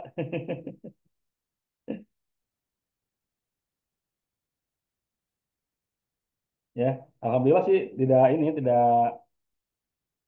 sampai naik berat badannya. Ya cuman kalau mungkin naik berat badannya, ada mungkin herbal-herbalnya yang bersifat memperbaiki metabolisme, jadi sehingga penyerapan di dalam tubuhnya lebih bagus seperti itu. Bisa seperti itu sih, ya. Bawang putih yang mau dipadukan dengan kumis kucing daun salam dan tambahkan bawang putih dengan pasar tinggi, bawang putih direbus. Oh, bawang putihnya sih nggak direbus Bu ya. Kalau misalkan untuk bawang putih bisa lebih baiknya dikukus, ya. Dikukus lebih baik kalau bawang putih. Soalnya kalau direbus, sebetulnya bisa aja sih direbus, bisa aja. Cuman kalau direbus kan yang benar-benar terambil cuma ekstraknya aja. Tapi sementara bawang putih itu bagus keseluruhan dimakannya. Jadi baiknya dikukus, ya, dikukus. Herbal untuk diabetes, kalau herbal untuk diabetes kak, diabetes itu kan kadar gula berlebih ya, kadar gula berlebih di dalam tubuh, tapi bukan cuma diakibatkan oleh gula, bukan, diakibatkan juga bisa karena kadar karbohidrat yang berlebihan juga di dalam tubuh. Maka herbal yang bagus adalah yang untuk menstabilkan penyerapan karbohidrat oleh oleh pankreas terutama gitu. Maka yang bagus kayak sambiloto itu bagus, kemudian broto wali juga bagus, kemudian apa namanya sebetulnya habatus sauda juga bagus gitu. Tapi memang untuk herbal-herbal yang mengatasi diabetes itu lebih cenderung ke rasanya yang pahit. Makanya kayak sambiloto, brotowali, biji alpukat yang di blender dibikin seperti diseduh seperti kopi gitu ya. Itu juga bagus, Pak. Ya, untuk diabetes. Tapi tadi kalau yang udah jadi tadi ada di slide ya. Yang udah jadi ada di slide tadi.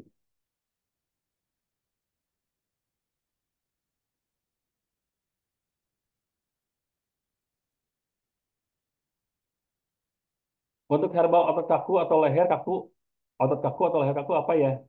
Nah, ini kakunya dilihat dulu dari apa, Pak? Kalau misalkan karena apa namanya? Karena rematik gitu, bisa menggunakan pegagan. Tapi kalau misalkan karena apa namanya? Frozen shoulder, kaku pembekuan otot gitu ya, ototnya yang beku, itu bisa dengan menggunakan herba-herba yang bersifat panas seperti habatus sauda, jahe gitu ya, itu juga bagus seperti itu, Pak. Apakah efek samping minum obat kimia setelah bekam atau terapi pijat? Ya, tanpa eh, tidak dengan bekam atau tidak dengan pijat pun yang namanya obat kimia ada efek sampingnya, Pak. Dan itu sudah diakui oleh dunia medis gitu ya. Dunia medis sudah mengakui itu gitu bahwa mengkonsumsi obat kimia itu memang ada efek sampingnya karena sifat obat kimia itu kan bukan menyembuhkan tapi meredakan. Nah, makanya kalau misalkan sedang butuh obat kimia hanya untuk meredakan saja silahkan, tapi penyelesaian selanjutnya dengan herbal itu sangat bagus gitu. Itu sangat bagus. Jadi kalau misalnya ada pertanyaan apakah bagus mengkonsumsi obat kimia setelah bekam atau pijat gitu ya efek sampingnya ya tanpa dengan pijat ataupun bekam pun itu ada efek sampingnya gitu ya. Anak saya lagi gondongan umur 5 tahun dan demam. Ada minyak bawang merah, herba yang saya untuk minum gimana ya? Saya baru kasih madu sama spirulina pakai air hangat. Itu juga udah bagus, Bu. Ya, itu juga sudah bagus spirulina sama air hangat karena spirulina juga bisa memberikan efek perbaikan pada imunitas tubuh. Sementara gondongan kan kelenjar air liur itu mengalami peradangan dan itu kenapa bisa terjadi peradangan? Pertama akibat adanya virus, yang kedua karena daya tahan tubuh lemah. Jadi ketika virusnya menyerang, daya tahan tubuh kita tidak bisa menahan. Akhirnya terjadilah peradangan di kelenjar air liurnya gitu ya, yang disebut gondongan tadi. Maka bagusnya ya untuk daya tahan tubuhnya madu sama spirulina pakai air hangat itu bagus. Diolesi minyak apa minyak bawang merah juga bagus. Tinggal ini diteruskan saja Bu, insya Allah. Ya, dia teruskan saja itu juga insya Allah. Ya. Dan kalau bisa sih di antara spirulina dan madu sama spirulinanya tambahkan juga kunyit sedikit Bu atau kurkuma ya kurkuma itu kunyit ya. Tambahkan sedikit kunyit atau temulawak supaya nanti nafsu makannya juga dibantu jadi sehingga ketika banyak asupan nutrisi yang masuk ke dalam tubuh anaknya bisa membantu meningkatkan daya tahan tubuhnya. Dengan kunyit, kunyitnya agak agak ini ya agak pahit. Tambahkan temulawak Bu, ya. Tambahkan temulawak. Cuka apel, lemon juga bagus. Cuka apel juga bagus ya karena cuka apel juga untuk detoksifikasi ya, detoksifikasi bagus. Tapi Jangan terlalu banyak juga Bu yang diberikannya Bu, kasihan si anaknya takutnya malah ini malah jadi bosan nantinya. Ya, pesan kalau order kopi alamat. Nanti Bu ya, kalau yang itu kalau masalah di sini kita tidak jual beli dulu, kita ini dulu ya, kita bahas dulu yang lain. Tinggal menunggu, insya Allah Bu. Dan dilihat aja progresnya Bu. Dilihat aja progresnya. Kalau misalkan eh, dalam beberapa hari kemudian membaik, berarti cocok herbalnya gitu aja. Karena memang untuk herbal itu bertahapnya, kalau memang disebutkan ujian, ujian kesabaran, herbal itu ya.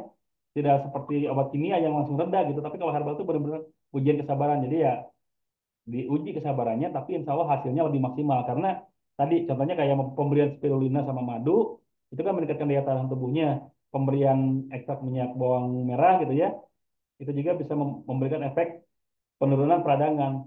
Nah kalau itu sampai berhasil menyembuhkan, insya Allah kecil kemungkinan akan kambuh lagi karena sumber penyakitnya, sumber penyebabnya itu benar-benar dinetralisir dengan herbal. Beda dengan obat kimia. Kalau obat kimia itu emang agak terbatas, itu hanya meredakan saja gitu ya.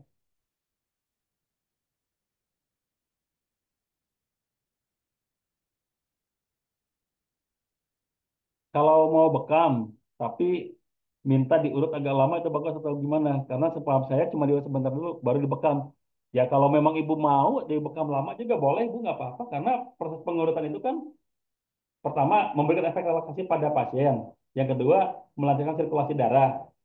Nah, semakin dia relaks dengan proses pemijatan yang ibu lakukan, semakin bagus gitu. Ya, masalah durasi sih tidak menjadi masalah Bu ya. Kalau memang dia mau lama, ibunya sanggup, silahkan gitu. Tapi kalau memang apa namanya, kalau memang tidak berkenan lama, ya bilang aja Bu. Kalau untuk bekam, ya karena kita perlu waktu lagi untuk bekam, jadi Kak, pemijatannya tidak bisa lama-lama, bisa seperti aja, itu aja. Tapi tidak salah Bu, tidak salah kalau misalkan diminta dipijat urut dulu agak lama sebelum bekam, tidak salah sebetulnya, boleh-boleh saja gitu ya. Kalau saya komunikasikan suplemen seperti vitamin D dan omega 3 bisa untuk imun, bagus juga itu Bu ya, boleh. Penanganan pertama untuk stroke atau saraf kejepit, gimana? Dua-duanya ini dua kasus yang berbeda Pak ya, dua kasus yang berbeda. Kalau stroke itu kan adanya pecah pembuluh darah akibat pertama hipertensi dan komplikasi dengan kolesterol biasanya gitu ya. Kalau saraf kejepit itu kan beda lagi, adanya apa namanya, dislokasi pada tulang belakang yang bisa menjepit bagian saraf tertentu gitu. Jadi itu kasus yang berbeda. Nah, untuk kasus yang pertama untuk stroke itu penyebab awalnya adalah hipertensi, darah tinggi, penyebab awalnya darah tinggi, ya. Maaf ya, dari tadi belum minum, masih banyak.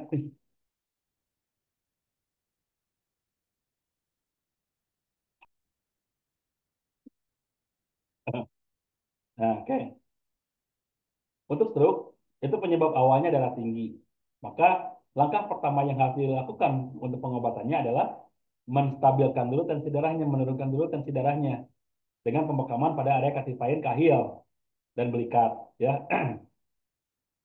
Nah, untuk herbalnya adalah untuk menurunkan tensi dan memperbaiki sistem saraf pusat, yaitu tadi kombinasi antara bawang putih dan pegagan.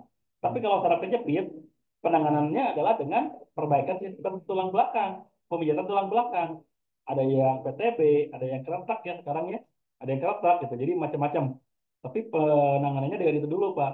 Nah setelah obatnya baru diberikan obat-obat yang memang berhubungan dengan urat dan sendi seperti kayak tadi daun sendok ya, itu juga bagus untuk masalah urat dan sendi gitu Pak ya. Karena dua-duanya ini adalah kasus yang berbeda antara stroke dan penjepit, itu dua kasus yang berbeda. Ada benjolan kayak bisul di punggung, tumor jinak, itu herbalnya apa? Tadi ada yang namanya herbal anti tumor ya, ada herbal yang anti tumor, yaitu kayak daun sisak dan kulit manggis, itu bagus untuk mengatasi benjolan apa benjolan. Apalagi kalau tumornya masih jinak, itu sangat efektif. Bahkan untuk kanker sendiri pun, ya, itu sangat bagus ya, yang namanya daun sisak atau kulit manggis gitu. Ya. Kalau untuk hilang ingatan atau lemot efek dari gula darah tinggi, apa bisa dibekam dan di mana titiknya?